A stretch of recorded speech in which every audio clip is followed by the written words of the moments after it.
우리 성경 말씀 5장 1절로부터 3절의 말씀을 다시 한번 보겠습니다. 읽읍시다. 시작. 블레셋 사람들이 하나님의 궤를 빼앗아 가지고 에베네셀부터 아스돌에 이르니라.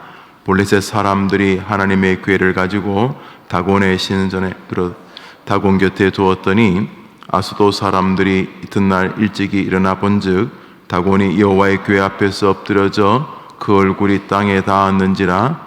그들이 다곤을 일으켜 다시 그 자리에 세웠더니. 아멘. 우리 본문을 여러분이 잘 알다시피 이스라엘 백성들이 하나님을 대적하는 신앙으로 돌아서서 우상을 숭배하고 또 올바르지 못한 지도자들에 의해서 이스라엘이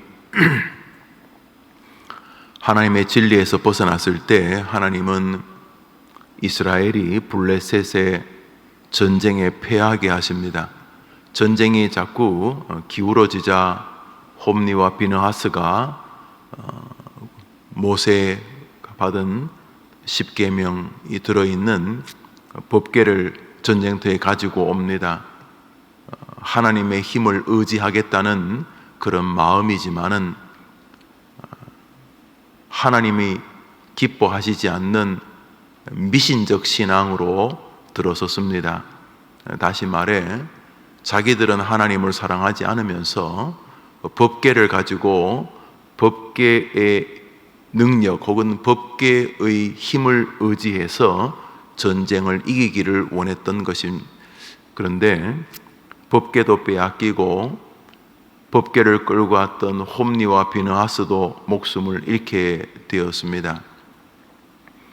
한편 법궤를 빼앗았던 이 블레셋은 법궤를 빼앗았으니까 마치 전쟁터에서 상대방의 깃발을 빼앗은 것 같은 승리에 도취되어 있었습니다. 그래서 그 법궤를 자기들의 수도까지 끌고 간 것입니다. 수도에 다곤이라고 하는 자기들의 우상을 섬기는 우상의 신전이 있었고 거기 다곤 신상이 있었는데 법궤를 다곤 신상 발 아래 둔 것입니다. 그러니까 모욕하는 거죠. 뭐 법궤가 뭔지는 몰라도 종교적인 것 같은데 너희 여호와라고 하는 이스라엘의 신은 우리 신보다 못하다, 이렇게 해서 법궤를 그 발 아래 두었는데 아침에 나가 보니까 그냥 신상이 땅바닥으로 다 자부러져 있었다 하는 내용입니다. 이제 그 뒷구절을 읽어보시면 겨우겨우 수천 명을 동원해서 신상을 세웠더니 그 다음 날은 가보니까 자부러져 있는 정도가 아니라 모가지 팔다리 다 부셔져 있었다, 이런 내용이죠. 그리고 나서 법궤가 있는 지역 주변에 이 코로나와 같은 몹쓸 병들이 퍼져서 많은 사람이 죽어나가게 됩니다.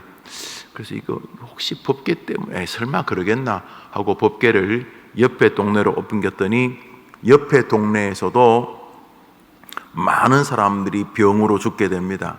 그래서 이 법궤를 수도에서 자꾸 먼 쪽으로 옮기려고 하다가 낙점된 지역이 우리로 말하면 뭐 어디 부산, 뭐 광주 저쪽에 갖다 놓으려고 했는데 부산 시민들이 다 들고 광주 시민들이 다 들고 일어난 거예요. 왜 법궤를 우리 동네 가지고 오냐고.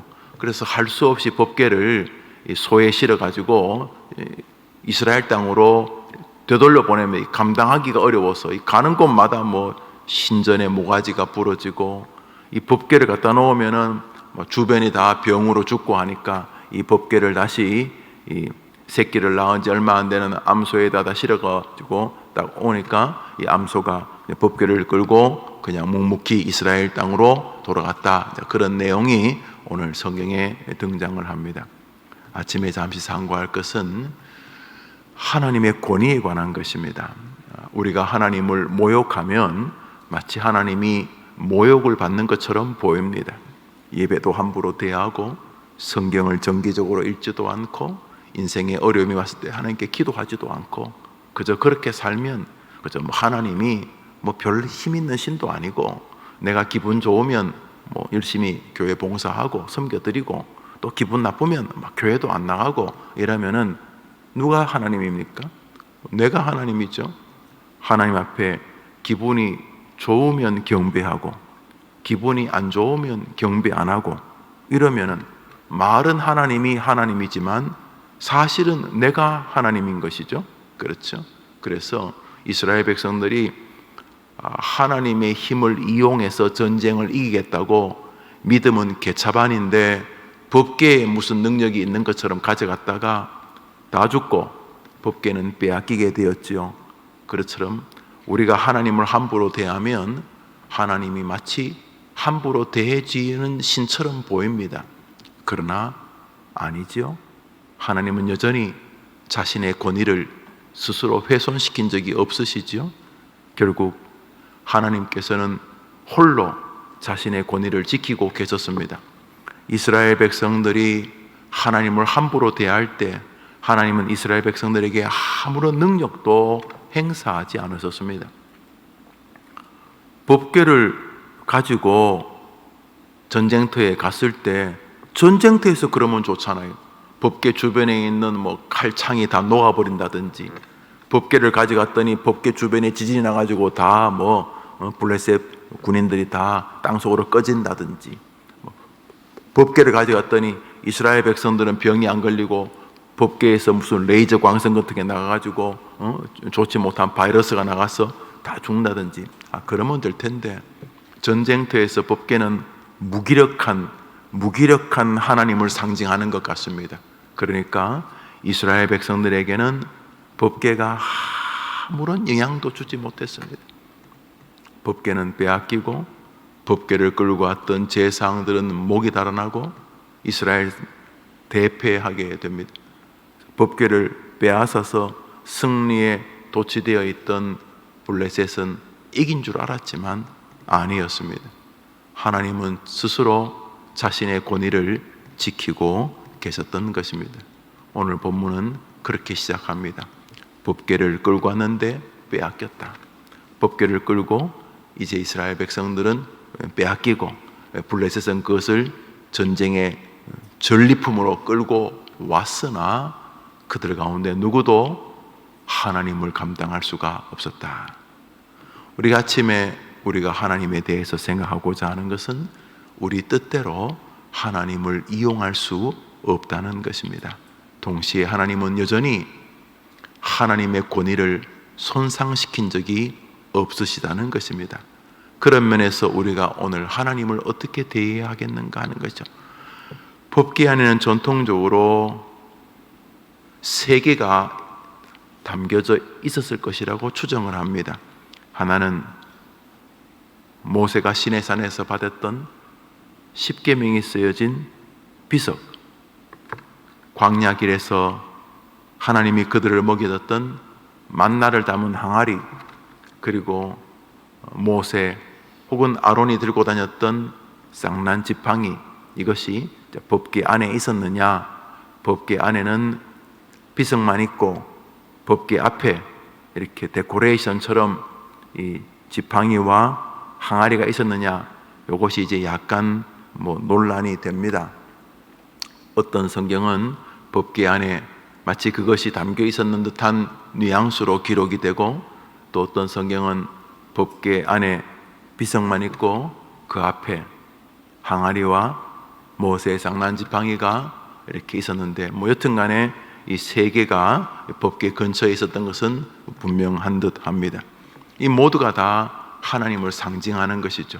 말씀이신 하나님을 상징하는 것이고, 만나, 하늘로부터 하나님이 이스라엘 백성들이 농사에서 생긴 음식이 아니라 하나님이 하늘로부터 직접 주신 하나님의 역사, 하나님의 능력을 상징하는 것이고, 모세의 쌍난 지팡이 혹은 아론의 쌍난 지팡이는 지팡이를 들고 다녔는데 꺾은 지 수년이 흘렀는데도, 혹은 꺾은 지 40년이 흘렀는데도 그 완전히 말라 비틀어진 지팡이에서도 싹이 났다. 죽은 것 같은 혹은 죽은 것에서도 생명을 터뜨리시는 하나님이 다 하나님을 상징하는 것이죠. 동시에 또 말씀을 상징하는 것이기도 합니다.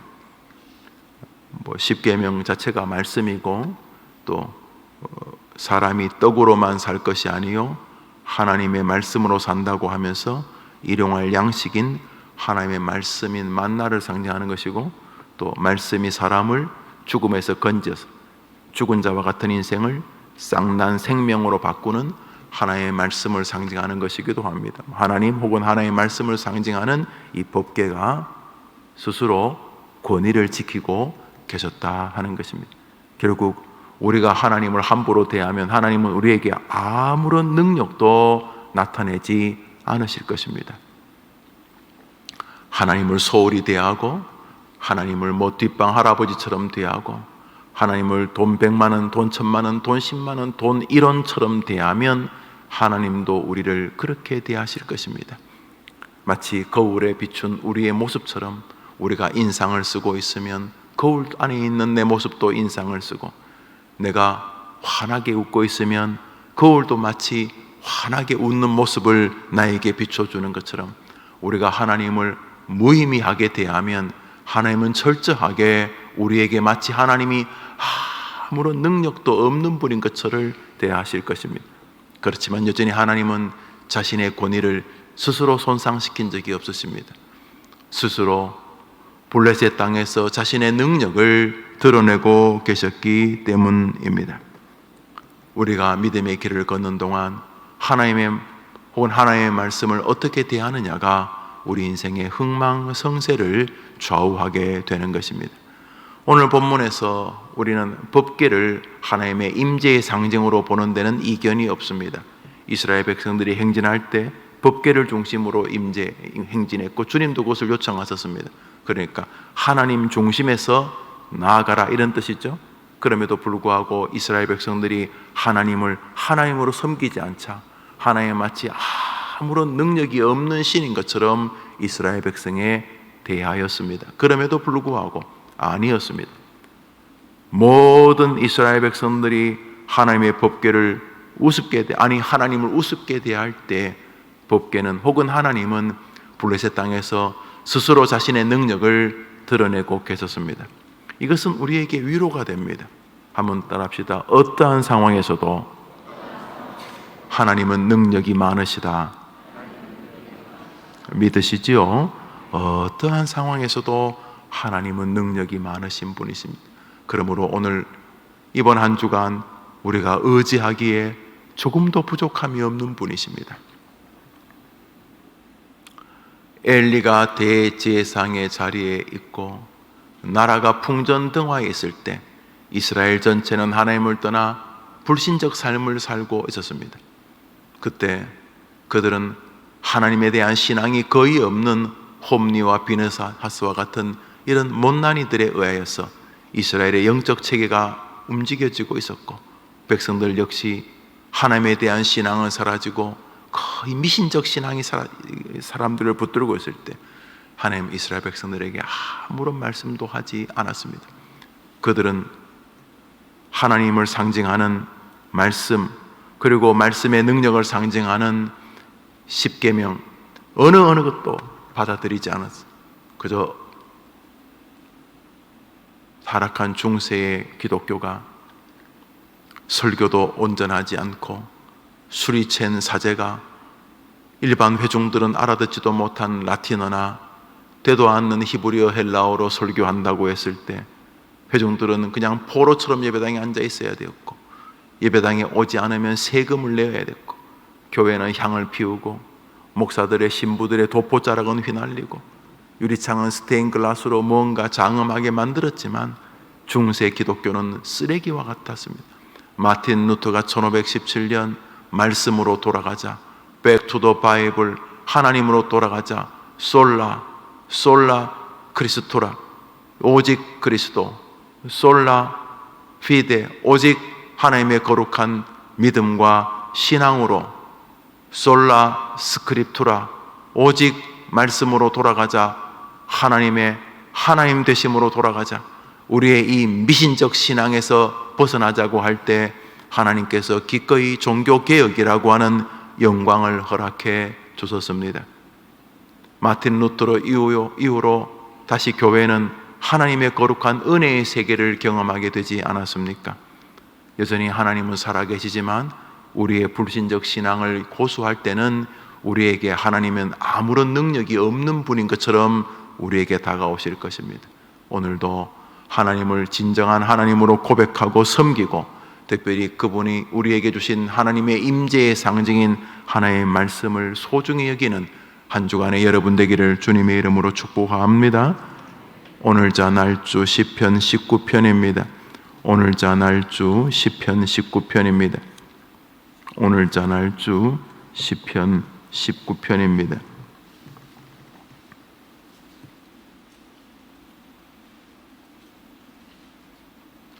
7절로부터 11절까지를 읽겠습니다. 이 사람은 홈니와 비느하스와 나아가 법궤를 들고 전쟁을 하려고 하던 하나님을 향한 신앙에서 많이 벗어났던 이스라엘 백성들과 그리하여 법궤를 빼앗겼던 그 못난 신앙과 구별된 인물입니다. 우리 7절부터 11절까지 읽읍시다. 시작. 여호와의 율법은 완전하여 영혼을 소성시키며 여호와의 증거는 확실하여 우둔한 자를 지혜롭게 하며 여호와의 교훈은 정직하여 마음을 기쁘게 하고 여호와의 계명은 순결하여 눈을 밝게 하시도다. 여호와를 경외하는 도는 정결하여 영원까지 이르고 여호와의 법도 진실하여 다 의로우니 금 곧 많은 순금보다 더 사모할 것이며 꿀과 송이꿀보다 더 달도다. 또 주의 종이 이것으로 경고를 받고 이것을 지킴으로 상이 크니이다. 한번 따라합시다. 여호와의 율법은, 여호와의 증거는, 여호와의 교훈은, 여호와의 계명은. 오늘 본문에서 하나님의 말씀을 상징하는 단어들을 나열하고 있습니다. 여호와의 율법은, 여호와의 증거는, 여호와의 계명은 우리로 하여금, 여호와의 교훈은 우리로 하여금 복된 인생을 살게 만듭니다. 11절이 뭐라고 말합니까? 11절을 읽습니다. 시작. 또 주의 종이 이것으로 경고를 받고. 오늘 이 자리에 혹은 이 영상으로 예배하시는 분들 가운데 이 말씀으로 경고를 받는 분이 계시면 복된 분이십니다. 왜냐하면 오늘 시편 기자가 우리에게 그것을 말씀하시기 때문입니다. 나는 이것으로 경고를 받습니다. 내 신앙이 하나님을 소홀히 대하면 하나님도 나를 끝내 소홀히 대하시겠구나 하는 경고를 받고, 이스라엘 백성이 하나님 말씀의 신앙이 아니라 법궤를 끌고 다니면서 법궤에 무슨 능력이 있는 것 같은 이 이상한 신앙, 법궤가 상징하는 하나님, 법궤가 상징하는 하나님의 말씀을 온전히 따르거나 귀하게 여기는 게 아니고 굉장히 미신적인 신앙, 법궤를 끌고 가면 전쟁에서 이기지 않을까, 이상한 신앙, 하나님을 하나님으로 고백하지도 말씀을 사랑하고 순종하지도 않고 이상한 거 있잖아요. 교회 경륜이 짬밥이 이상한 신앙 있잖아요. 하나님을 하나님이라고 생각하지도, 말씀을 중심으로 살지도 않고, 내가 말이지 교회 목사인데, 오래된 집사인데, 장로인데 이런 거 말이죠. 그거 백날 끌고 다녀도 아무 일도 안 일어납니다. 일어납니까? 하나님의 말씀을 귀하게 여기고 그것에 마음을 쏟고 그것을 사랑하고 하는 것은 사라져버리고 껍데기만 남은 법궤를 끌고 가면 무슨 좋은 일이 안 생길까? 하나님을 높이지도 우상신앙 비슷해지고 말씀을 읽지도 듣지도 준행하지도 않으면서 형식은 법궤가 기독교의 어떤 상징 같은 것이니까, 그래서 하나님을 모욕하면서도 껍데기는 기독교적인 것이 얼마나 참혹한가. 우리 조국 일부분의 교회의 현주소일 수 있습니다. 아니, 교회까지 말할 것 없이 내 모습 속에서 하나님을 사랑하지도 말씀을 소중히 여기지도 않는, 그렇지만 남들이 법궤를 끌고 다니니까 마치 하나님 곁에 있는 것 같은 이런 모습은 아닌가. 그에 반해서 오늘 시편 19편의 기자 다윗은 하나님의 말씀, 이게 다 같은 의미죠. 하나님의 율법, 여호와의 증거, 여호와의 교훈, 여호와의 계명, 다 같은 말이죠.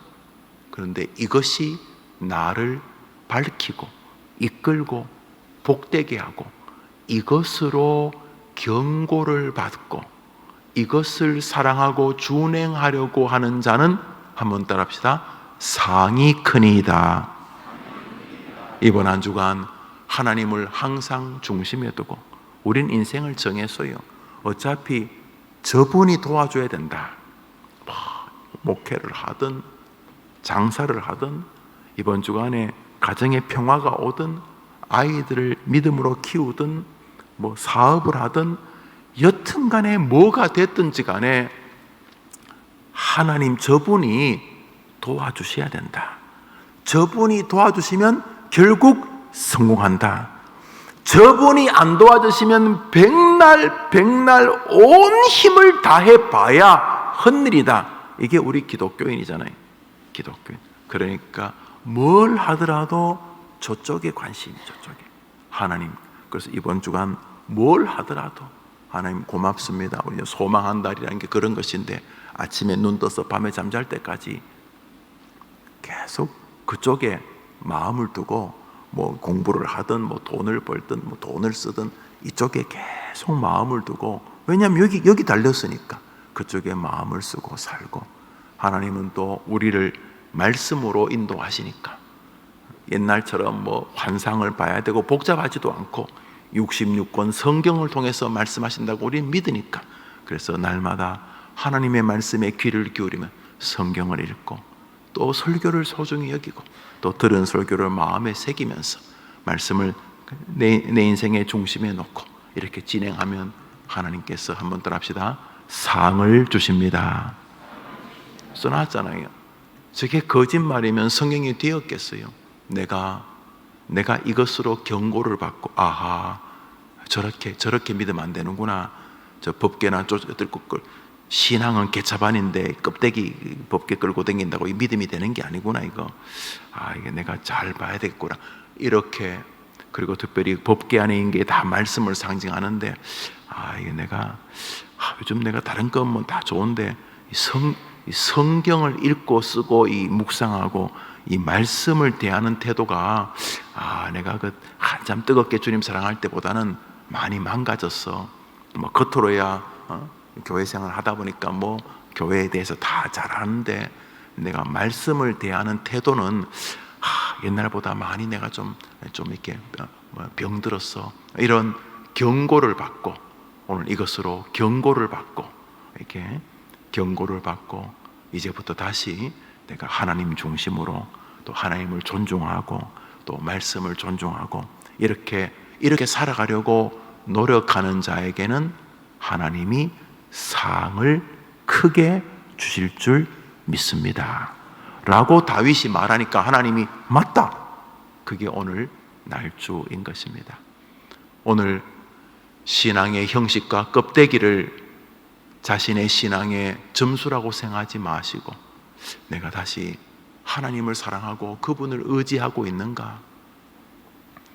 내가 하나님 말씀을 소중히 여기고 있는가? 이런 마음으로 다시 한 걸음 내디디시면 우리가 100만 년 노력하는 것보다 더 좋은 평화와 평강과 위로와 힘과 능력을 아버지 하나님이 우리에게 성경대로 주실 줄 믿습니다. 승리의 한 주 되기를 축복합니다. 우리 주님 가르친 기도로 예배를 마치고 우리 자유롭게 기도하며 한 주 하루를 출발하겠습니다. 하늘에 계신 우리 아버지여, 이름이 거룩히 여김을 받으시오며 나라의 임하옵시며 뜻이 하늘에서 이룬 것 같이 땅에서도 이루어지이다. 오늘날 우리에게 일용할 양식을 주옵시고 우리가 우리에게 죄 지은 자를 사하여 준 것 같이 우리 죄를 사하여 주옵시고 우리를 시험에 들게 하지 마옵시고 다만 악에서 구하옵소서. 대개 나라와 권세와 영광이 아버지께 영원히 있사옵나이다. 아멘.